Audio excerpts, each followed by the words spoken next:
What's good, YouTube? So I'm doing a video today for a special request from a subscriber. They asked me to make a video on why I pick Bahia over Rio de Janeiro, Brazil. Yes, that is. I haven't been everywhere in Bahia, but so far I'm in Salvador as we speak. I will be traveling all through Bahia, but so far I love Salvador, Bahia, Brazil. Now, number one, what is the first thing that I really like more about Salvador, Bahia is the cost of living. You get a lot more bang for your buck in Salvador, Bahia than you do in Rio de Janeiro, Brazil. In Rio, okay, I'm in an apartment right now. There's a pool downstairs. There's a beautiful ocean view downstairs at the pool. I don't have an ocean view from here.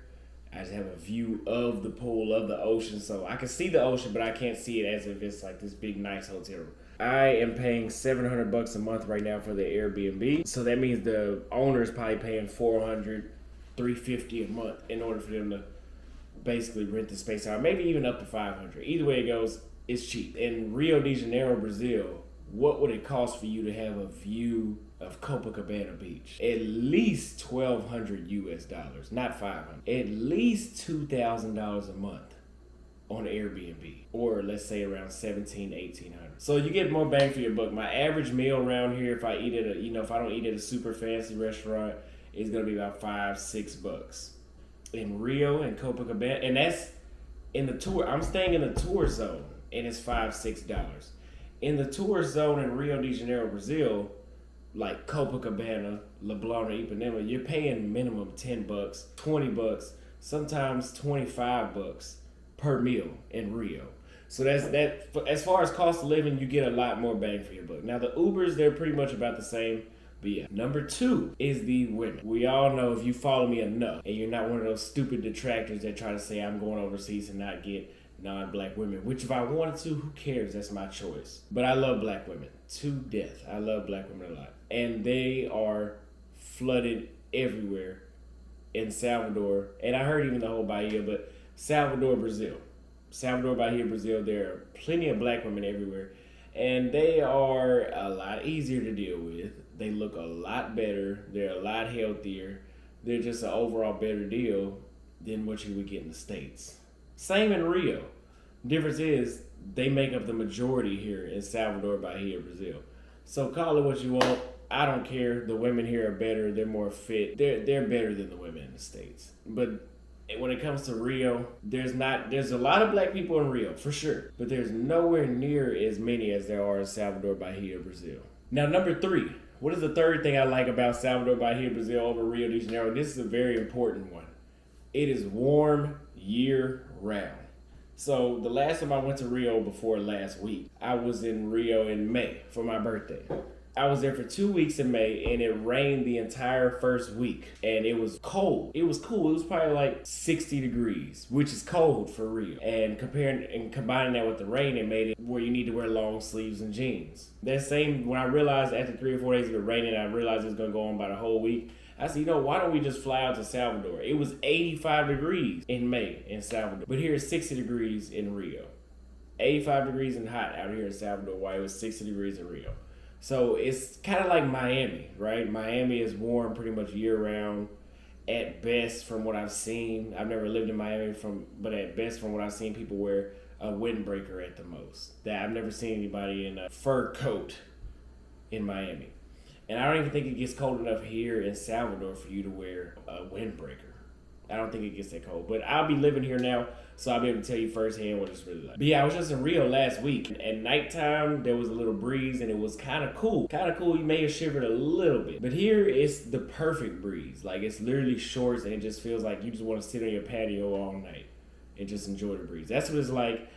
And in Rio, it's not like that right now. Number four, very, very important.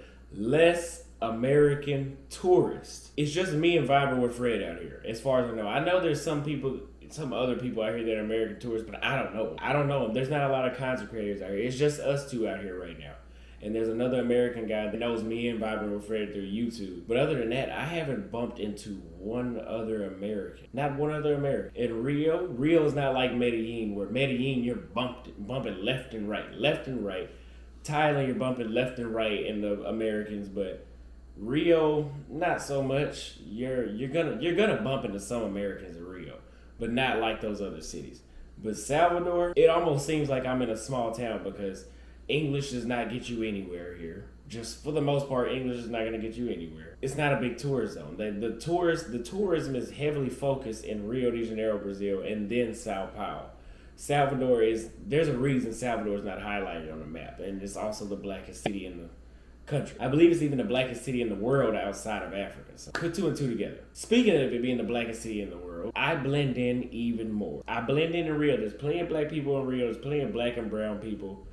There's a mixture of everybody. So everybody blends in. Nobody really stands out. It's not like I went to Romania and I'm the only black guy there. There's something to stand out. But in Salvador, honestly, if you come down here and you have pale skin, you could be a target. Not saying you will be a target because there are plenty of white tourists here or very light-skinned tourists. There's certain places that you won't be able to go. For example, I think it's called Peleona. Peleona is like an outdoor little bar strip where people party in the street and you can't really walk through. But it's from what it looks like, it's kind of still in the hood, right? There's a lot of there's damn near only black people. So if you're white, you're going to stick out like a sore thumb. But for me, I'm black. I blend in a lot better. So for me personally, that's not for everybody, of course, but for me personally, there is a benefit. Now, speaking of that, blending, being in danger because you may not fit the same skin tone as everybody else. Despite what the data says, because I believe Salvador is one of the most dangerous cities in South America. Despite that, I feel safer here in Salvador than I do in Rio.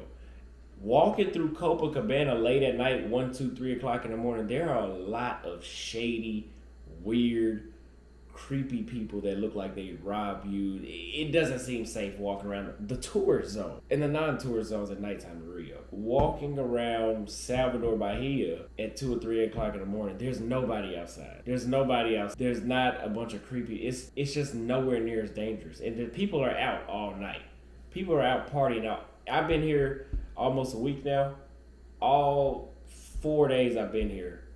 Weekdays and weekends, people have been partying all night. And I've heard that that's what it's like every single night. In Rio, outside of Carnival time and summertime, it seems like people just go back to their normal lives. Yeah, if you're out in the street late at night, it might not be the safest idea.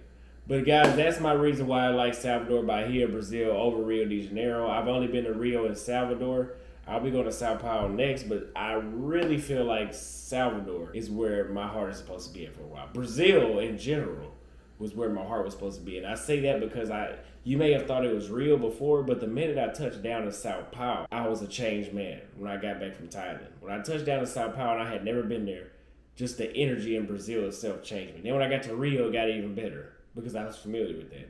But then when I got to Salvador, this entire vibe is different here. And I think it fits my personality even better than Rio de Janeiro. But let me know what you guys think in the comments. I'll see you guys in the next video. Get your passports, go overseas because it's really that bad in the United States and you won't know until you leave.